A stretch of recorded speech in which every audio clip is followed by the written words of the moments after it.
आज हम बेलजी भाई जैविक कृषि तकनीक की मुख्य कृषि कार्यविधि पर चर्चा करेंगे। बेलजी भाई जैविक कृषि तकनीक मूलतः ऊर्जा विज्ञान पर आधारित है, इसीलिए सबसे पहले हम कृषि भूमि और वहाँ के पानी की ऊर्जा की जांच करते हैं। यह जांच हम पेंडुलम विधि से, रुद्राक्ष की माला से या वैद्य राजेश कपूर विधि से करते हैं। वैद्य राजेश कपूर विधि में बाएं हाथ में सबसे पहले हम मिट्टी रखते हैं और दाहिने हाथ को दबाते हैं। यदि हमारे शरीर में ताकत है तो हाथ नहीं दबेगा और ताकत खत्म हो गया है तो हाथ दब जाता है, मतलब ताकत खत्म हो गई है। इसका मतलब मिट्टी निगेटिव है, हमारी फसल की ताकत को हमारी मिट्टी घटाएगी। इस स्थिति में ऊर्जा परिवर्तन अर्थात कृषि भूमि को सकारात्मक ऊर्जा से भरना, यह हमारा पहला कार्य होता है। इसलिए हम खेत के मध्य में अग्निहोत्र करते हैं और अग्निहोत्र के बाद बची हुई राख को पानी में मिलाकर जमीन के ऊपर, भूमि के ऊपर स्प्रे करते हैं। एक जुताई के पहले, दूसरी जुताई के बाद और तीसरी बुआई के पहले, ऐसे 3 बार स्प्रे करने से मिट्टी पॉजिटिव हो जाती है, सकारात्मक हो जाती है। भूमि में स्प्रे के अलावा सिंचाई के पाइपलाइन में वेंचुरी लगाकर और अग्निहोत्र भस्म को सिंचाई के पानी में मिलाकर सीधे खेत की मिट्टी में डालने पर भी मिट्टी पॉजिटिव हो जाती है। यह सरल विधि है। पॉजिटिव मिट्टी में ही जड़ों का और जीवाणुओं का पर्याप्त विकास होता है। अगला हमारा कार्य कंपोस्ट खाद तैयार करना होता है।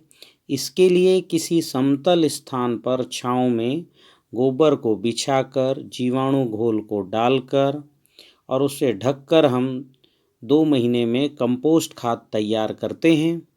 2 महीने में हमारा खाद चाय पत्ती जैसा मुलायम दानेदार हो जाता है।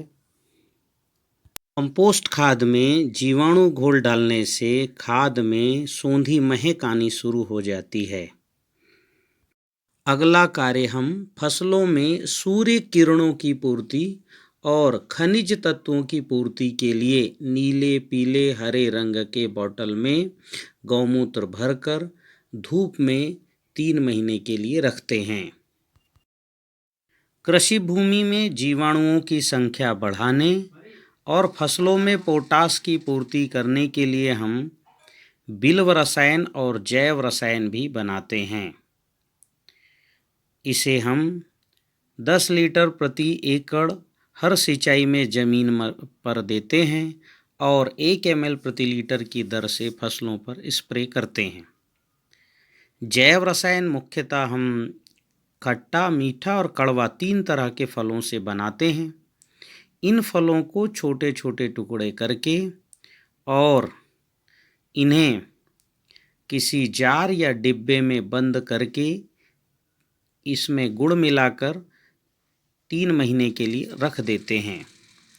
3 किलो फल, 10 लीटर पानी और 1 किलो गुड़ का यह संयोजन 3 महीने में हमें जैव रसायन के रूप में प्राप्त हो जाता है। इसे भी हम जीवाणु संवर्धन और फसल वर्धन के लिए स्प्रे करते हैं। कृषि भूमि और फसलों में जीवाणुओं के विकास के लिए हम गोवर्धन सजीव खाद भी बनाते हैं। इस खाद में अनेक तरह के जीवाणु होते हैं जो फसल को बढ़ाने और फसल की सुरक्षा में काम आते हैं। इसके अलावा गौमूत्र में आंवला, हर्र, बहेड़ा ये डालकर हम हरड़ रसायन तैयार करते हैं ताकि फसलों में न्यूट्रिशन या पोषक तत्वों की पूर्ति ठीक से कर सकें। गर्मी के समय हमारे खेतों की मिट्टी को ऊपर नीचे से पर्याप्त धूप लगे अर्थात मृदा सौरीकरण हो, इसके लिए हम खेतों की जुताई करते हैं।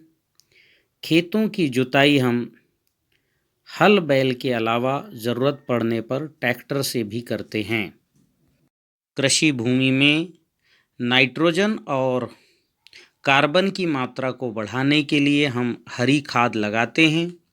हरी खाद के लिए हम सन के बीज, बरबटी के बीज, मक्के के बीज, तुलसी के बीज, इनको बो करके और 35 से 40 दिन बाद ट्रैक्टर से ज़मीन में पानी चलाकर गड़ा देते हैं। यह हरी खाद ज़मीन में बहुत अच्छा बायोमास और ह्यूमस निर्माण करता है। फसल उत्पादन के लिए हम देसी बीज और उन्नत बीज इस्तेमाल करते हैं। इन बीजों को हम गौमूत्र और जीवाणु घोल से उपचारित करके ज़मीन में लगा देते हैं। फसल लगाने के लिए हल बैलों से ज़मीन को तैयार करके हम इसमें सरसों की खली, महुआ फल अर्थात गुल्ली की खली और इसी खली में तनाछेदक और कीटों से रोकथाम के लिए मेटारिजियम एनिसोप्लाई वायरस और जीवाणु घोल मिला करके इस खाद को ज़मीन में फेंक देते हैं। सरसों की खली, कंपोस्ट खाद और जीवाणु घोल को ज़मीन पर डालकर रोपाई कर देते हैं और उसके बाद प्रति सप्ताह पंचगव्य घोल और जीवाणु घोल ज़मीन पर डालते रहते हैं। बेलजी भाई जैविक कृषि तकनीक सुगंधिम पुष्टिवर्धनम के सिद्धांत पर कार्य करता है। हमारे सभी तरह के जैविक खाद, जीवाणु घोल, पंचगव्य, षड्रस और जैव रसायन में विशेष तरह की सोंधी महक आती है जो फसलों के बढ़वार और उपज के स्वाद बढ़ाने में महत्वपूर्ण भूमिका निभाती है। फसलों में विशेष खनिज तत्वों की पूर्ति जैसे फास्फोरस, पोटास, जिंक, सल्फर और फसलों की सुरक्षा के लिए हम भारत सरकार की संस्था IISR अर्थात Indian institute of spice research Kerala की कैप्सूल कल्चर टेक्निक का भी उपयोग करते हैं। इन मुख्य सभी तरह के कैप्सूलों को सबसे पहले हम 10 लीटर पानी में गुड़ के साथ तैयार करते हैं और 4 से 5 दिन बाद इस घोल को 1000 लीटर पानी में मिलाकर 1 एकड़ खेत में जाने देते हैं। यह घोल मिट्टी में जाकर विभिन्न तरह के जीवाणुओं को बढ़ाती है, मिट्टी को मुलायम करती है और मिट्टी में जो भी पोषक तत्व होते हैं उनको पौधों को उपलब्ध कराती है। यह घोल हवा में स्थित नाइट्रोजन को भी जमीन में फिक्स करती है। इससे हमारी फसल हरी भरी, स्वस्थ और निरोगी रहती है।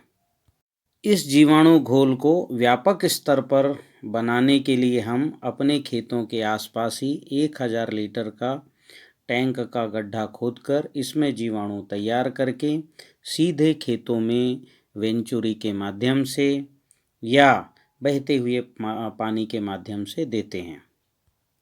उपज के स्वाद को बढ़ाने के लिए हम फसलों में षड्रस डालते हैं। फसलों में निरंतर ऊर्जा बनी रहे इसके लिए हम प्रतिदिन अग्निहोत्र करते हैं और हर अमावस्या पूर्णिमा अपने खेत के मध्य में महामृत्युंजय यज्ञ भी करते हैं। इस तरह से बेलजी भाई कृषि तकनीक से हम बम्पर उपज लेते हैं और जो उपज प्राप्त होती है वह स्वादिष्ट होती है, पौष्टिक होती है। इस तकनीक से प्राप्त खाद्यान्न को जो भी खाता है वह आनंद से भर जाता है क्योंकि इसमें बहुत ऊर्जा रहती है। आइए कुछ फसलों की वीडियो हम देखते हैं।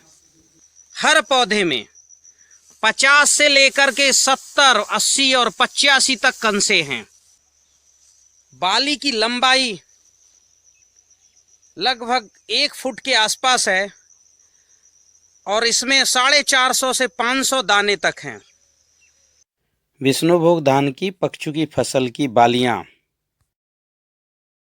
तो इस तरह आप देख रहे हैं कि यदि पूर्णतः पूरे मन से यदि हम जो है सजीव जल, जीवन द्रव्य, रस रसायन, भस्म रसायन और सड़रस डालें तो धान बहुत शानदार उपज आएगी।